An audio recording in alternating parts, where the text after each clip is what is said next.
G'day guys, it's Adam from Video Show Me How, and in this video I'm going to show you how to remove and clean your map sensor. Let's get to it.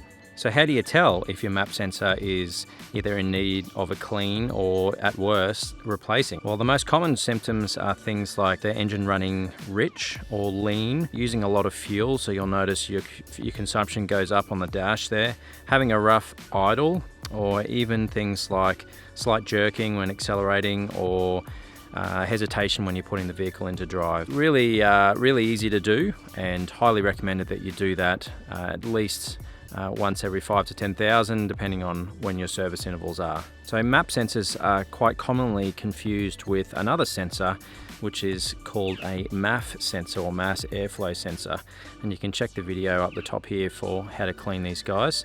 But essentially they are kind of part of the whole system, feeding the ECU some decent information around what's going on in the engine, but they effectively do two things. So a mass airflow sensor measures air volume, and it's a combination of things gets that reading for the mass airflow sensor.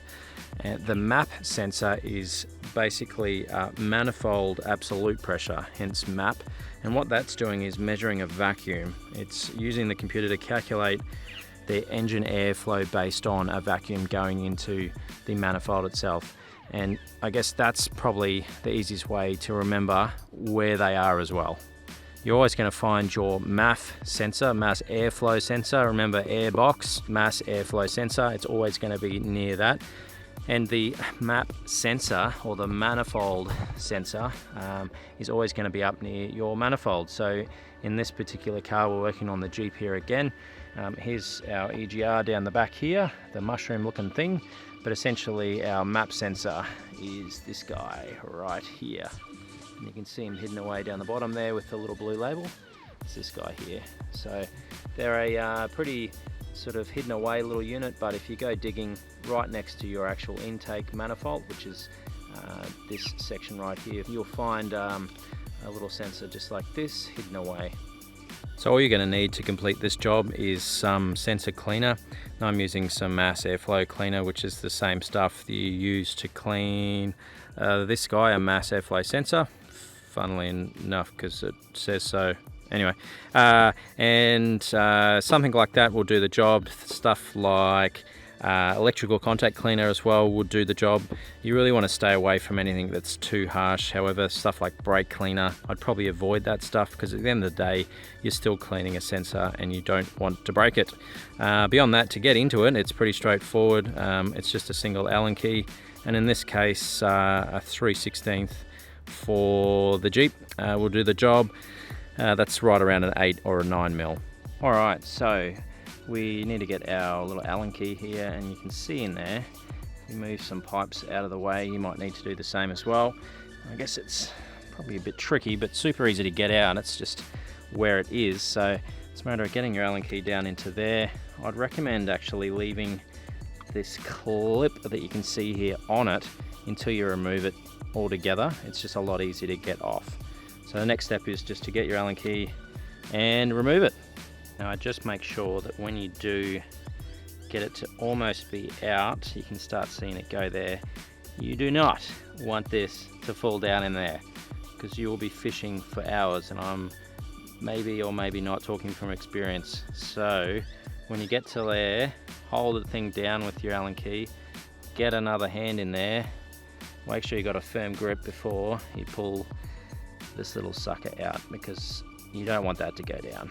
Alright, so once you've got that off, you should be able to wiggle this around. So what I've found easiest is just to wiggle it and wiggle it up. It has got a little grommet in there, so it'll sort of pop up. Wiggle it until it pops out. Be very careful, and you should be able to just sort of get it so you can slide it forward.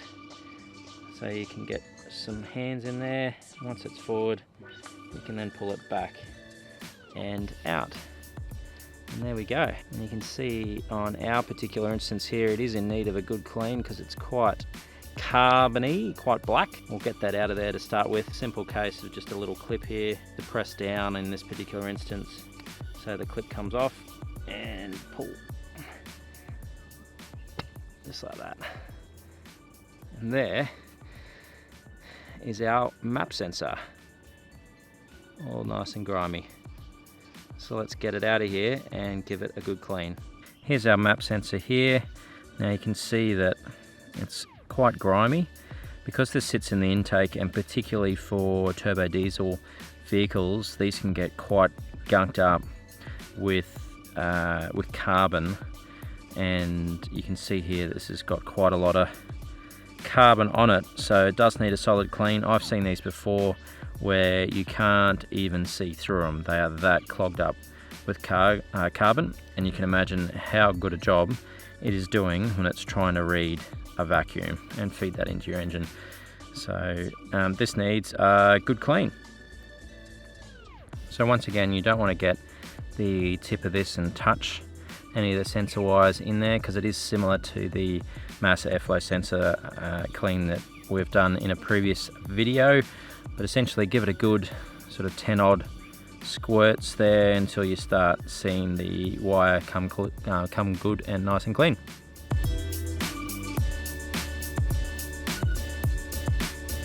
Alright, so here's our sensor all nice and cleaned up. This has come out of an engine that's done about 170,000 kilometers, so probably not too bad. Obviously it's not brand new, but it looks a whole lot better than it did when we pulled it out, and that was after probably about 5,000 kilometers. So the next step is to pop this back into the manifold and button it back up. Alright, so if we pull our hose out of the way here, grab our nice and newly refreshed map sensor cleaned here.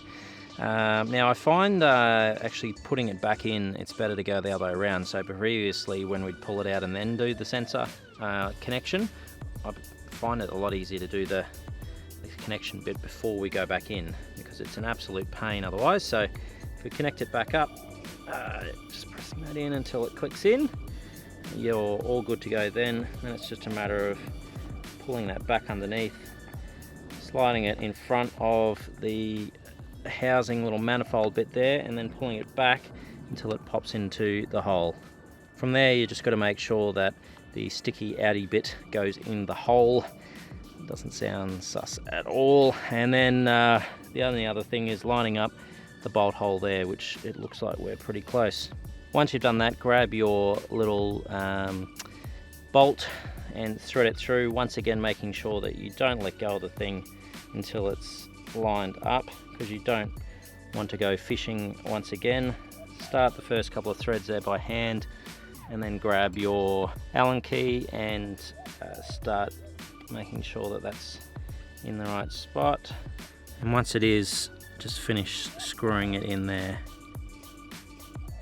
until it's down nice and snug. So final checks there are just making sure that your actual connection harness is in there and connected up well, that you're snugged in the bolt itself. And the only other thing to do is to start the engine to make sure that everything is still functioning as it should. So fingers crossed, let's give it a go. No problem at all. All good. Hey guys, thanks for watching. I hope you enjoyed the video. Click here if you want to subscribe to the channel. You'll find lots of other videos showing you through how to do all sorts of stuff, just like this one and also this one. Other than that, I hope you have a great day. Remember to hit the subscribe button. It really helps support the channel, and I'll see you next time.